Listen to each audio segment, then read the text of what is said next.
কুষ্টিয়ার দৌলতপুরে পেঁয়াজ উৎপাদনে লোকসানের মুখে পড়ায় ন্যায্য মূল্যের দাবিতে দ্বিতীয় দিনের মতো খলিশাকুণ্ডী বাজারে মানববন্ধন শেষে সড়ক অবরোধ করেছে এবং বিক্ষোভ করেছে চাষিরা। পরে দুপুর 2:30টার দিকে সেনাবাহিনীর উপস্থিতিতে পরিস্থিতি নিয়ন্ত্রণে আসে।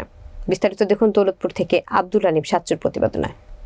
বৃহস্পতিবার সকাল 11টার দিকে মানববন্ধন শেষে চাষিরা কুষ্টিয়া মেহেরপুর সড়ক অবরোধ করে রাখেন এবং পরে স্থানীয় পুলিশ ও প্রশাসন পরিস্থিতি নিয়ন্ত্রণে আনতে বেগ পেলে দুপুর 2:30টার দিকে সেনাবাহিনীর সদস্যরা এসে পরিস্থিতি নিয়ন্ত্রণে আনে।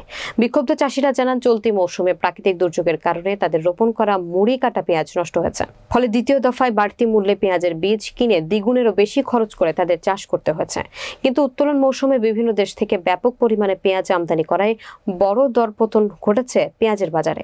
এক সপ্তাহের ব্যবধানে কুষ্টিয়ায় পাইকারি মুড়ি কাটা পেঁয়াজের দাম মন প্রতি 1 থেকে 1,500 টাকা কমে যাওয়ায় কৃষকের উৎপাদন খরচও উঠছে না। পাশাপাশি বিরূপ আবহাওয়ায় ফলন কম হওয়ায় লোকসানে পড়েছেন তারা।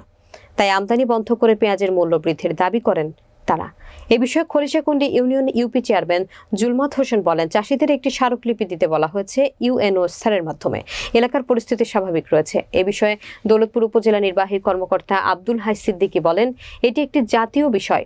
আমরা চাষিদের সাথে কথা বলছি, তাদের বোঝাতে চেষ্টা করছি। এখন পরিস্থিতি স্বাভাবিক হয়েছে, চাষিরা তাদের অবরোধ থেকে সরে দাঁড়িয়েছে।